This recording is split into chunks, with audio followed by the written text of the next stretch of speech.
Hi, it's Abby. Uh, Today, well, looks like we're gonna have Aaron chatting with Abby today. Go eat, go eat. Ay, mija, vete a comer. Allá, go. I mean, it's good, it's good. Uh, yeah, I think she hears me talking. Well, I know she hears me talking, and that's probably triggering parts of her. I don't know. Um, if you can perceive that buzzing sound, that's not the microphone or any technical issues. That's something going on outside of my realm of influence. I hear it further.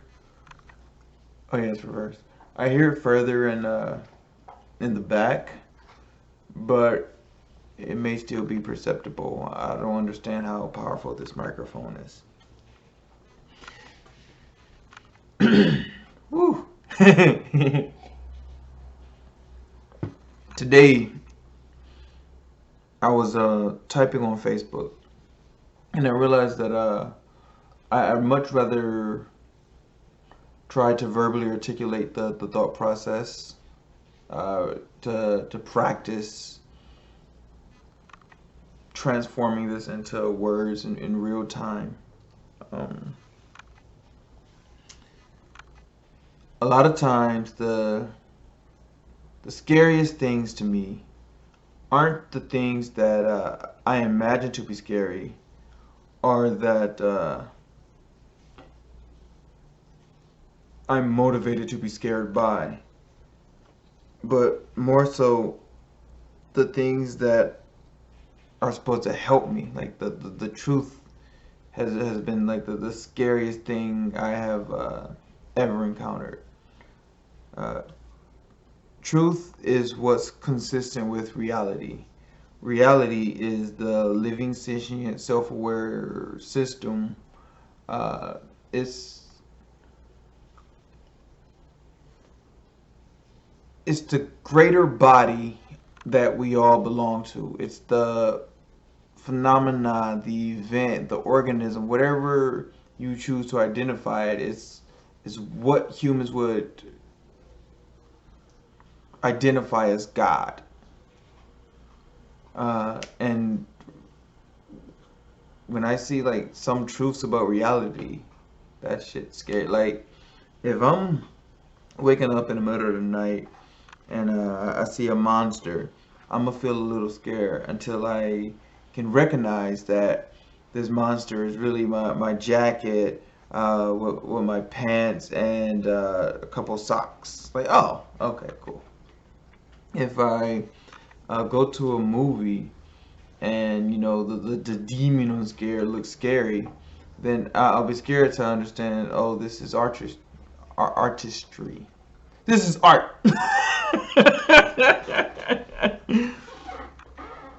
And based on how I perceive this art, these things will come off as scary. Like, sharp teeth, fangs. Like, if anything was in my face with a bunch of sharp teeth and fangs, other than Aaron, I would probably be scared. And even then, Aaron still bites me. So, but like, when I think about the stories of the process I've heard after death,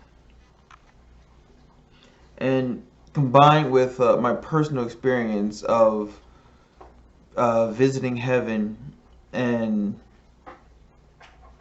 I want to say visiting hell, but I don't know if visiting is the right word because I never went. I I hovered the edge of a precipice and peered into it. And with heaven, I was bonded and connected to it. And hell, I was like, ugh. Stay, I was like, ugh. I was told to stop. But when I examined that and like the things that happen to corruption, like it's scary to me because it makes sense. Like the way my brother Donald breaks it down, and the his ability to reason it. It's like, man, I don't know if what you're saying is true.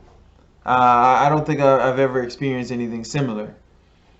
Uh, but that shit is from what I have experienced. Like the purging process of corruption is what hell has to go through. So it's like, so you mean that hell is going to go through this process?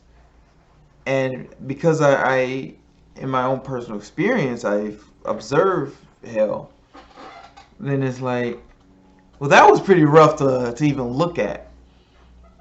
It was, like molecules that, I think I discussed it before, but looking into hell, which is simply the twin of this universe that we're in. At its principal form, it was molecules with no natural organization. It's like a state of confusion and disorientation where there was the communication was severely tampered with.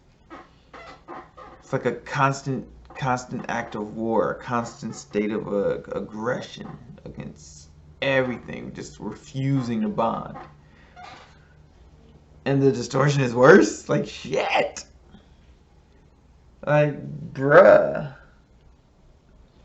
And even when it's not like things that happen on the grand meta states, sometimes I see someone and I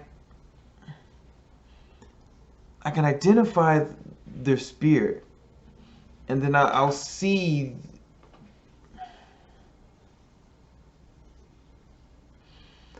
the changes occur in their spirits in real time, to where they'll go from bright and bubbly, or even engaged. Like, not everyone has these bright and bubbly spirit.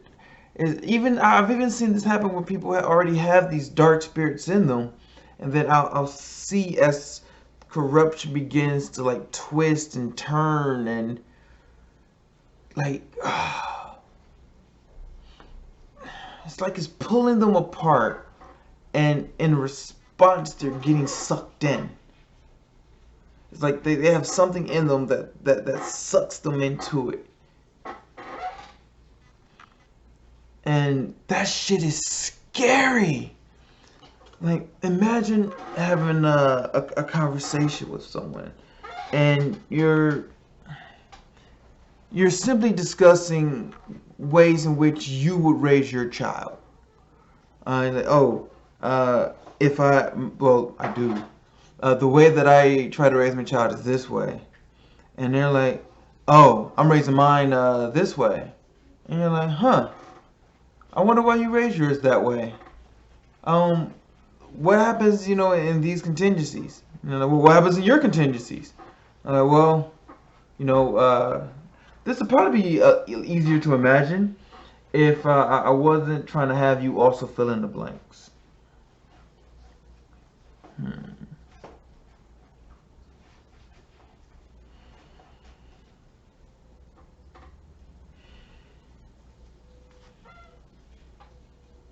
One person says to the friend,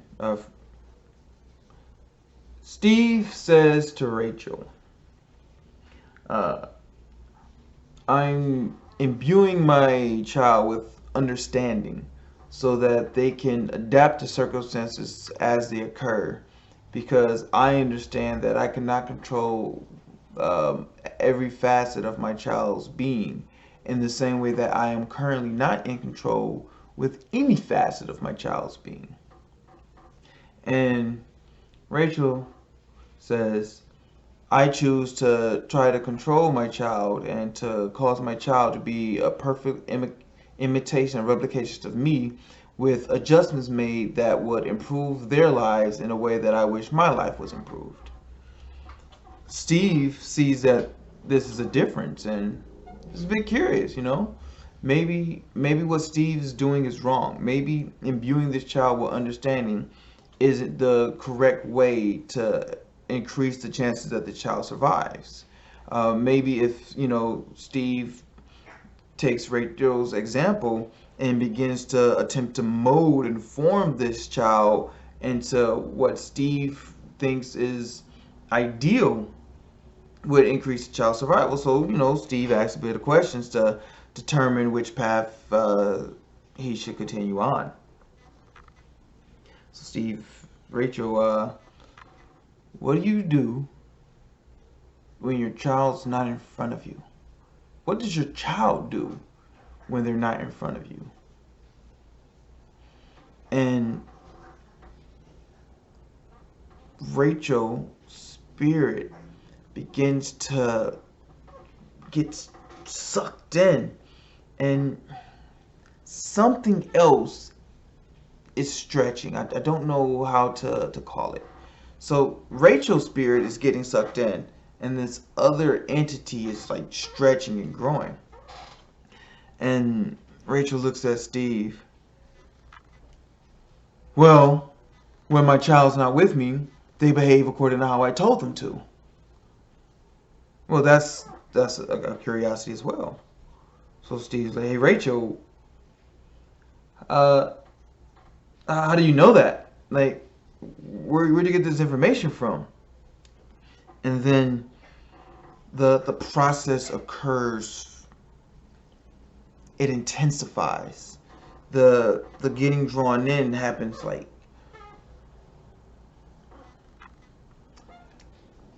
a panic. Like Rachel is experiencing a panic, and when a person, well, typically if a person sees a bear and they panic, they, woo, shit, it's a bear. They take off, they increase in speed. Versus you hear a bear, you're like, oh, let me get out of here. Then you see the bear, you're like, woo, buddy, I'm gone. Then that bear growl. But if you're someone with me in this situation occurs, I wish you the best. I hope you train to run as I do. But that is what would be occurring to Rachel's spirit, where it begins to panic and it begins to retreat inside of itself significantly faster. And the other entity is growing outward. Yeah.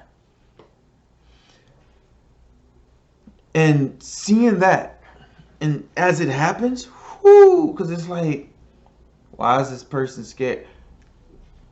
You ever been around a scared person? And the person passed their fears on to you? You're like, hey, why is this person scared? Like, hey, should I be scared?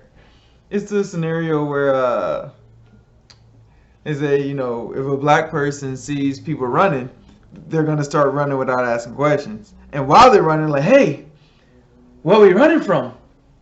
It's a response like that, like that this person appears terrified. What are they terrified of? There's only me and you. It's only me and you. So what are you scared of? And I thought about a situation where that happened to me, where it was just me and them, and I was terrified. And in those situations, it was because I was encountering truth. The person is the same person that I had always known. I had bonded with and grown attached to. But when they were delivering these messages and giving me this information, it's like, wait a minute, this is truth, and it's terrifying. And so it was both terrifying for me to experience, and it's scary to see. It's scary to see it happen. Like, there are also times where someone is already in a state of terror. They're already scared, and they approach, and once they encounter this phenomena of truth, these these things that are consistent with reality. They encounter these consistencies, and they go from scared to terrified. And the thing is, like, not all of truth is designed to harm you. It's designed to cause balance, as far as I understand. And the process of balance can be scary. Like, I get it. I get it. Like I said, the things that I'm able to see, not even like, I'm not even counting the shit I have to imagine. Just the shit I'm able to see firsthand is scary as shit. Like, what the fuck? The good news is sometimes it's just confusing. It's like I'll see a soul, and the person is withdrawing, but the spirit, like the soul, is like reaching out and it's pleading, and it's like, what do I do? Like, the spirits is asking for help, but the person says no. It's not my spirit. Like, what do I do? They're like, listen, spirit. I don't even know how to talk to spirit, so I'm just gonna say like how all right. Hey, spirit, I see you need some help, and I want to help you. I do, I truly, but there's someone blocking me. If you want me to help you, I need you to do some of the work and help the blockage go away. This thing that you call a person is blocking me. They're stopping me. I don't know why they're stopping me. I don't know the processes that are occurring that are making them stop me. But you want help, and I want to help you. I need help helping you. I'm not in a position to, force outcomes and make the person accept my help. I need your help. I need help helping you. Thank y'all for being there while I go through and try to transform this information that is occurring into a language I can articulate and express. Tan chido. Pues, ABSIRD. Add me on Facebook if you like. Instagram is Absird1. Cashapp is Absird. I got a Twitter. I'm not gonna promote my Twitter because, well, I'm on that less than I am IG. Well, nah. Technically, the one I probably use the least is like Twitter, then Snapchat. Well, I don't know if I use YouTube most or Facebook the most. That's an interesting question about which social media app I use.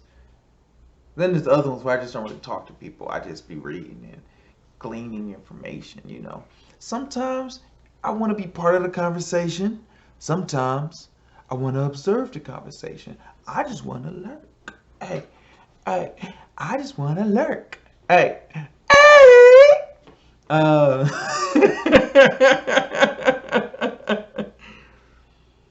right.